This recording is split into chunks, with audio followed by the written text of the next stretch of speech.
I honestly think it's really that simple, Michael. And obviously, we all know about Kyrie's status as unvaccinated. We know that James Harden quit and forced his way out of town. Well, but and you know what? So you know what I said yesterday. But seriously, you know what I said yesterday, that whatever helps you sleep at night. And Anthony Davis saying what could have been spoke to me because I fell for the hype. I believe the hype. Yes. I believe the hype in the preseason with the Lakers. With the Nets, remember how hard in the paint I went with the Nets when Kyrie was first said, I'm not getting vaccinated. I was like, we still got 2 of the top 10 players in the league. They'll be fine, if not better, with one less mouth to feed. I know that was one of the many takes I wish I could have back. That's at the top of the list. So anyway, I look at it, simple math. The Nets were 27-15 and in second place in the Eastern Conference when Durant got hurt. Right. They went 5-16 without him. This is one of the 3 best players in the world. 3, 4, 5 best players in the world. However you want to rank them. Some people say he's number 1 still. Right. Okay. Right. This dude by himself, not only does he make a difference if he's on the court, they won't go 5-16 in those 21 games, but maybe, just maybe, unless he just wanted to be out regardless, maybe James Harden approaches things differently if he doesn't feel like he's carrying the load by himself with Durant hurt and Kyrie unvaccinated. So, I hate that Durant spoke in past tense, but Jeff Johnson from MSG, you in New York, you know the deal. You watch his team closely. Like, I feel like he spoke facts. I don't like the past tense, but he did speak facts. I think at the end of the day, Kyrie's, vaccine status aside and James Harden, quitting, ultimately, if you have Kevin Durant, it's a different story for the Brooklyn Nets. Yeah, Mike. So I think about it from, you look at the data, it tells you what it is, right? 5-16 since he wasn't there. And when he's on the court, he gives you as best of a chance to win as anybody in the league. But I take a little bit of umbrage with the term derail because they're still in the playoffs, right? They're still in the play-in. Now, if you want to talk about competing for a top spot, I get it. But I mean, derail, you literally put yourself in a position. Funny enough, another New York team, right? That 99 Knicks team in the shortened season, when they caught fire at the right time and everybody was looking down at the standings like they should not be 8th because you saw what happened when they went on that run, right?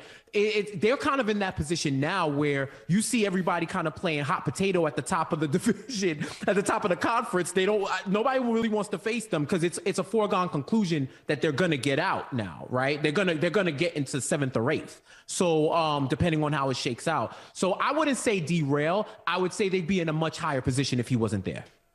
So you said nobody wants to face him. I was going to ask you, do you view the Nets, and it looks like the ship has sailed on Simmons. Do you view the Nets? I mean, look, the other day Kevin Durant put up 55 and they lost, which counters everything I just said about, him speaking facts, right? He had a career high and they lost to Atlanta. Do you view the Nets as a tough out, or you honestly think they can make a run at the finals from 7th or 8th? I would say I'm more of the latter at this point, and it all depends on how this shakes out. It's all about the matchups at this point, and as opposed to years past where we kind of knew who was going to be where. These last 2 years, especially now with the East, in my opinion, being the tougher of the 2 conferences for the first time in a long time, right? It all depends on who they face and when they face them. At this point, they were already gearing up to have no home court advantage because at the time they wanted Kyrie to be playing more road games. So I don't think where they play is a factor. It's more of who they play. To me, the Bucks are still the team. They are the man. You got to beat the man to be the man. They are still the man until somebody knocks them out, and they have all the experience. So I would say if there is a way they end up with Milwaukee in the finals, then they have just as much of a opportunity to go to make it out of the conference. But who knows who they're going to see, which Miami team is going to show up. Boston looks like world beaters right now, winning, I think, 6 of their last 7, 6 of their last 8 games, right? It's mind-boggling to see how all these teams have turned up in this final week where nobody's chilling. Like usually, you rest players and you get into the playoffs because your situation was already secure. Everybody needs to position now, so everybody's on their A game. So while I do think I do think the Nets are going to be a tough out, as far as they go, it depends on who they face. You know, Jeff and Mike, I'm with you on Milwaukee. Milwaukee is a team in the East that I really look at and say, all right, they could turn it on and they could just do what they did last year and find themselves right back into the finals. And even despite what Phoenix is doing, they can find themselves back in the finals as the favorite once again to win this thing. But I just want to point out, okay, Kevin Durant, I'm amused by this, Mike. Kevin Durant says, my injury derailed our season. Y'all had a dude who wouldn't get vaccinated and couldn't play home games for most of the season. Y'all had a dude who was like, I'm not going to ask to be traded, but I hope y'all trade me, but I'm not going to ask for it, but I won't show up for like 2 or 3 games. Neither one of them is that dude. Respectfully, neither one of them is that dude. And from that dude's perspective, if he's on the court, it don't matter who else is out there with him. But, you know, look, one Avenger, you're an MCU fan like I am. One Avenger, okay, that's fine.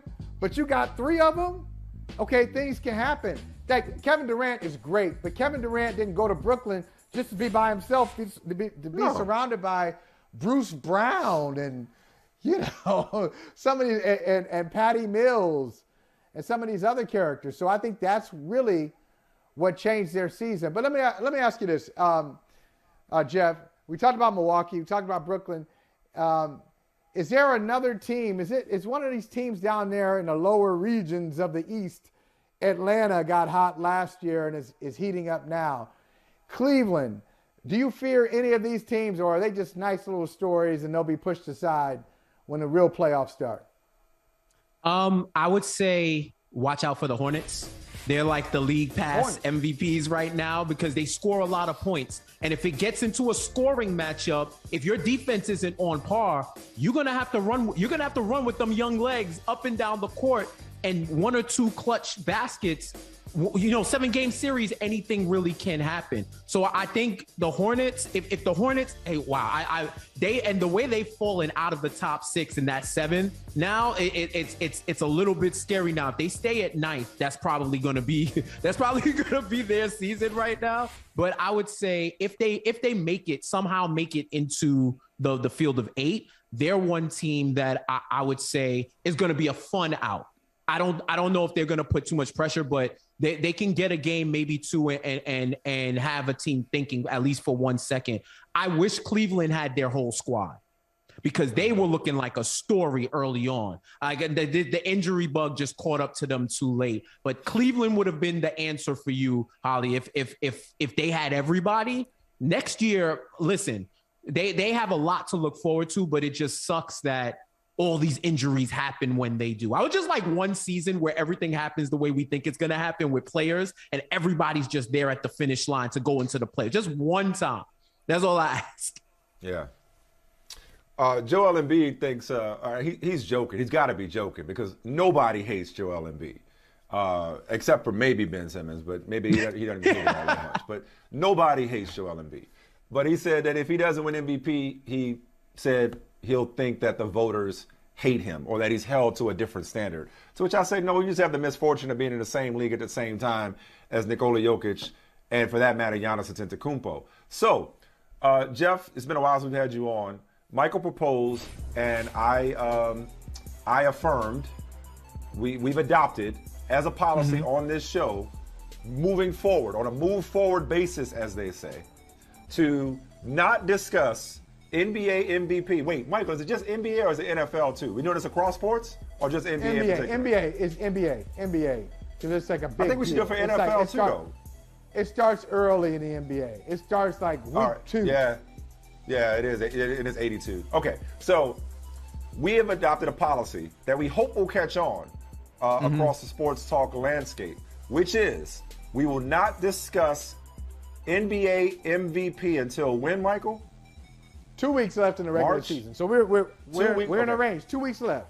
Right. 2 weeks left. 2 weeks left in the regular season when we will start discussing MVP so as not to taint the jury pool, so to speak. So as not to get in the mindset of it's this guy's award to lose or whatever. So I just give you all that context to ask you the new way that I'm asking the NBA MVP question, which is, what is your MVP related thought of the day? I'm not going to put you on the spot unless you want to volunteer. to pick a guy. Unless you just got a guy, he's like, it's his award. I don't care. I don't care what somebody does. That's what I'm voting for. If you got that guy, great. But assuming you don't, given how we're splitting hairs with these candidates, what is your MVP-related thought when it comes to this race or these individual contenders? I have a thought. NBA Twitter be lying about Giannis. Because they told me this man had this bag talk, right? All this bag talk or what he has and what he doesn't have. I'm like, I would love to have what's in his bag because it clearly works. It's functional and it's useful. Yeah. Now this man has a step back 3-point shot. The shot that I see him hit against Brooklyn, he like levels up every game. And we take it for granted because we've seen it consistently over the past few years. I think even with that last 2 weeks, which I feel like I'm going to have to get like 5 more jobs because if we can't talk about the MVP throughout the whole season, what else are we going to talk about? I'm going to have to get a few more jobs, right? But I will say he's shown me something. That game against Brooklyn, to me, if you were on the scales of MVP, that might have been the one that tipped it in favor of Giannis. He's dropping 40+ points on your favorite MVP candidates that you have. He's sustaining this with a fluctuating roster for most of the season. Plug and play people through and through. Had his core for most of it, but they've suffered a lot of injuries too. And you haven't heard any peep of that once out of Milwaukee, right? So while I think it's super close, I do think every game towards the end is going to matter now. Like even with Joel, I was riding with Joel for a minute. That loss to the Pistons, it didn't look good. I don't think it just didn't look good for his candidacy for MVP. But I will say, if Giannis wins like quality of victories and all of that, I think now you have to consider him, if not top 2, the leading candidate. Like if whatever the odds are on him, if they're over like plus 300, I would say people should take it and feel comfortable with whatever happens. So Jeff, the question is, what do you call a cow on the floor? Oh God. Oh man, the dad jokes, man. The dad jokes are elite. I can't lie. Those are the ones that I get mad at for laughing because they just get you. I know, but it's like he's enjoyed because he enjoyed it. He enjoys it so much. He enjoyed it, and he had the book. Yeah. He's got a book of them. It's great. So you got Giannis, and I agree. That's a good choice. Who would be second? It gotta be Joker. Man. Like this man had a triple-double with like time to spare in the third quarter, like looking up, and it's ho-hum at this point, like to the point where on some books he's favored to get a triple-double. That's nuts to me. Like we're talking about like peak Russell Westbrook, Mr. Triple-double levels of expectation for it, right? He's just somebody who's so dynamic to where whatever you need, he's all purpose. And he makes it look so smooth for his size, for his level of athleticism. He just makes it look like it's art. You know what I mean? And at some point he's gonna have to get that recognition. So like I said, if he comes up with it at the end of if Jokic wins it, I'm not mad at all because he's done everything statistically that you need to do. When we go to the tiebreakers, maybe the team record and all this other stuff, how he elevates his teammates, then maybe we may be splitting hairs. But yeah, it's him and Giannis are like neck and neck, and Joel Embiid is like third, I would say, right now. You a couple of times just now you referenced the books, and you are the host of the Betting Exchange on MSG. Before we brought you on, I was telling you, every 5 minutes, every commercial break, I see a promo for y'all show. I guess it's because I live in Connecticut, a DirecTV stream. So if I didn't know about the show, I definitely know just if I turn on my DirecTV stream. But having said that, would love to get your thoughts both as a betting expert, but also just as a fan of both sports and pop culture, on probably the most significant sports story of the day, one could argue. We certainly started there. And that's Tiger Woods not only announcing that he's going to play in the 86 Masters at Augusta, but he intends to win. So you got any betting advice there, or just some general thoughts about what this means as far as a sports story? I mean, that's a different level of GOAT when you can just show up to the tournament and say, yeah, I think I'm playing. And they're like, yeah, sure, please, opening the doors for you and, tailoring the green jacket just in case, you know what I mean? But I would say a lot of bettors, as a fan, you may want to put a whole bunch of money on Tiger because if you're not going to believe in him on the field, who will, right? But he hasn't fared as well in majors, and he's just coming off of a near catastrophic injury, right?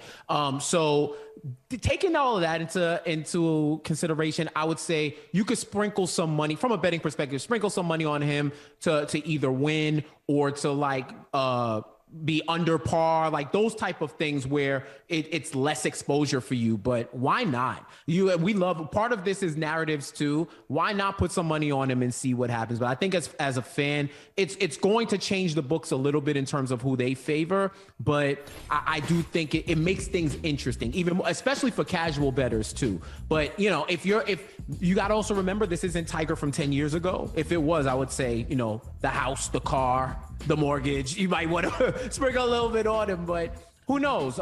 He's defied before. He's defied the odds before at his age. Yeah. So I think it makes it interesting when you're looking at it from a betting perspective.